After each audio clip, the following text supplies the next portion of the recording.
Welcome to my YouTube channel. Kung bago ka lang sa channel na to at true-blooded Aldab Nation ka, tama po ang channel na pinuntahan mo. Kaya considering na po kitang bagong subscriber. At huwag mong kalimutan pindutin yung bell para lagi po kang updated sa bagong video na ilalabas ko. Salamat po sa iyong pag-click sa channel na to. Welcome back mga kaaldab. Ito na naman po ang inyong lingkod, si Mr. Destiny, at magbibigay tayo ng magandang update po ngayon. Ito pambasag lang po ito sa mga R-main, sa mga main fanatics, sa mga Alden fanatics, at syempre sa mga cut din.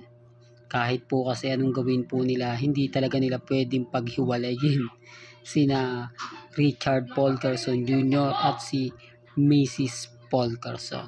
Di po ba masakit sa pandinig po ng mga R-main at cut din, at syempre mga Alden at main fanatics. Pero ito po yung katotohanan eh. Ito po yung kumbaga nagpasiklab sa saya, di po ba, ng Aldab Nation. Kaya nga po yung iba nagtatanong sa atin na ganito, nagtatanong ng ganyan. Kampante lang po kayo kasi kita nyo si Mr. Destiny, hindi naman po tayo magpapabaya.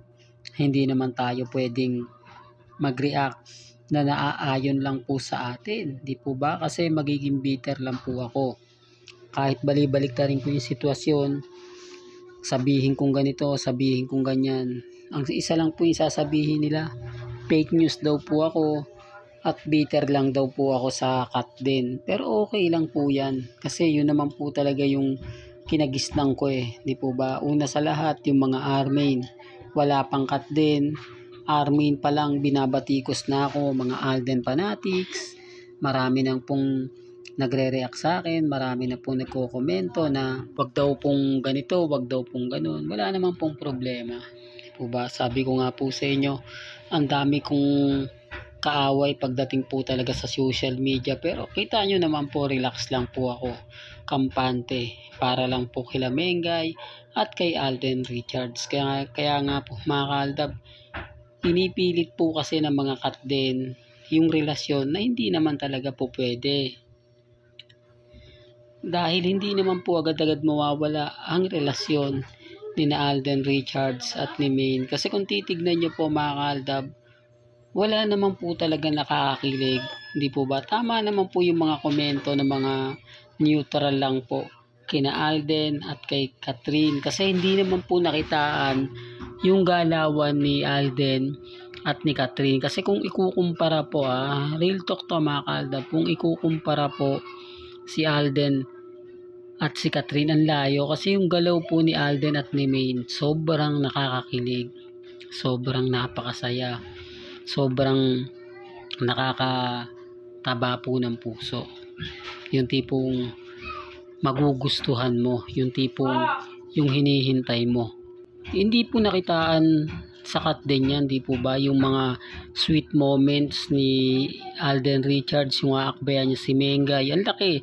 Kumbaga parang hindi niya talaga makikita na ginagawa niya. Totoo naman po mga kaaldab, di po ba? Kayo na nga po nakakapansin, kayo na nga po nakapagsasabi, nakakakita na hindi nga po daw ginagawa. Ang daming mga komento na talaga naman pong umaayon at pumapabor po sa atin. Pangalawa sa lahat, yung kay Katnel. Marami daw pong eksena na talagang literal. Sa bagay, hindi na tayo nakapagtataka kasi 11 years nga po ang relasyon nila nila Catherine at ni Daniel. Talagang hindi mo yun makikitaan agad-agad kina Alden at kay Catherine. Hindi po ba? Aminado naman po sila na mas nakakakilig talaga yung Katnel. Dahil 11 years kung ikukumpara nyo lang naman po talaga yan kina Alden at kay Main na ilang years lang po. Di po ba? Kaya nga sabi ko sa inyo, kampante lang po kayo dahil hindi naman po tayo nagpapa-apekto. Dahil wala naman po talagang cut din. Simula pa lang po umpisa, di po ba? Sinabi ko lang po yan, o sinabi ko na promo lang po talaga ang Hello Love Goodbye o Hello Love Again. Kasi taktika po talaga yan ng GMA. Una sa lahat, napakalaki ng ginastos po nila na kailangang maibalik. Kailangan lahat-lahat, di po ba? At yung gagawin po ng Katnil na comeback movie, maliit lang po yung budget. Pero kapag kumita, napakalaki. Hindi po ba? Po-focus po talaga sila sa, talagang masasabi natin na focus sa pelikula. Po ba? Ulitin ko, mas malaki po kita sa pelikula kaysa po sa teleserye. Para lang klaro, para lang po sa kaalaman ng lahat, para lang po sa mga bisita at dumadaan sa channel natin. Baka sinasabi nila na hindi, mas maganda yung mas malaki yung kita. Hindi po, pelikula kasi bukod sa kumbaga milyon ang kikitain. Hindi katulad sa teleserye, di po ba, magbabayad pa po sila ng airing time sa TV5, di po ba? Tapos yung mga advertiser, titignan mo kung kikita ba o hindi. Samantalang kapag pelikula, bawat isang tao, di po ba, nasa 300. Bawat isa, kung milyon ang manonood, bilangin nyo po yun.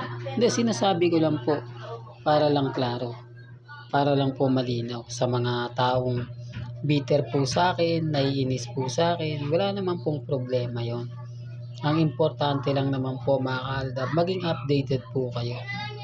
Lalo na po sa Instagram, sa Twitter, at sa Facebook. Kaya wag po kayong magpapa-apekto at wag po kayong magpapadala.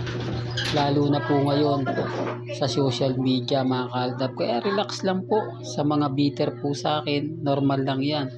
Sa mga affected po sa mga sinasabi ko, lalo na po sa mga kat din, huwag nyo na pong tangkayin, huwag nyo na po kasing ipilit yung mga bagay-bagay na wala naman po talagang katotohanan. Kasi kayo rin naman po ang mahihirapan, kayo rin naman po ang masasaktan. Di po ba? Totoo naman po sa mga bitter dyan, sa mga affected, wala na po kayong magagawa o wala na po kayong kumbaga magagawa pa dahil aldab lang po talaga ang malakas. Well, hanggang dito na lang po yung maiksing update natin mga kaaldab ba? Kaya kung bago ka lang sa channel na to at isa kang true-blooded Aldab Nation na nagmamahal kila Mengay at Isoy, tama po ang channel na pinuntahan mo. Kaya consider na po kitang bagong subscriber. At huwag mong kalimutang i-share ang mga video po natin sa mga mami, sa mga titas, at sa mga senior. Hanggang sa muli. Salamat po sa panonood at pakikinig.